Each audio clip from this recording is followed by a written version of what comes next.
Today, we will be making a copper and plywood nightstand. I first started this project by cutting my plywood to length. I then hand sanded each piece.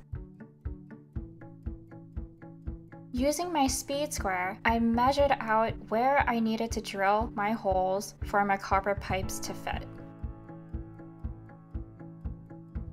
I clamped the top and the bottom sheets of plywood together and then drilled 2 holes all the way through. I then unclamped it and then drilled 2 more holes on the opposite side for the bottom panel. I pre-drilled all my holes for my screws to prevent splitting.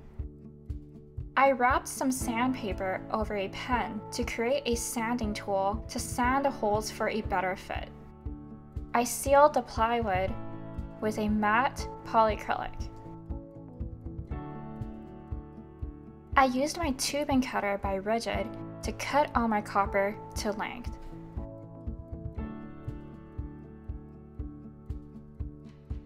I wanted to be able to wire a light and run an iPhone cord through the pipes.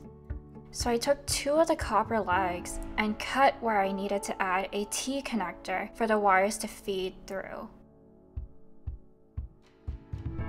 After a successful dry fit, I went on to glue the plywood pieces together and then screwed them on the top sides and the bottom. After feeding the light cord through the T connector, I disassembled all of the copper pieces to apply Gorilla Glue to glue them together.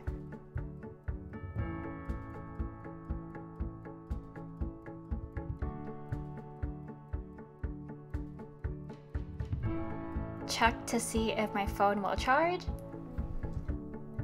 and then I proceeded to wiring the light. I used a heat shrink wire wrap to hold the wires together, and then I used a heat gun to shrink them in place. I used steel wool to clean up the copper. This makes the copper nice and shiny. The final step was to test out the dimmer, and to my surprise, it works really well. I had a lot of fun playing with copper and plywood for this project. I hope I inspired you to make your own. For more detailed instructions, please visit our website. If you are interested to see what I'm working on next, feel free to follow me on Instagram. If you want to see a bunch of other DIY projects, check out Ryobi Nation. Check out some of our other videos, and be sure to subscribe to this channel if you haven't already. Thanks for watching!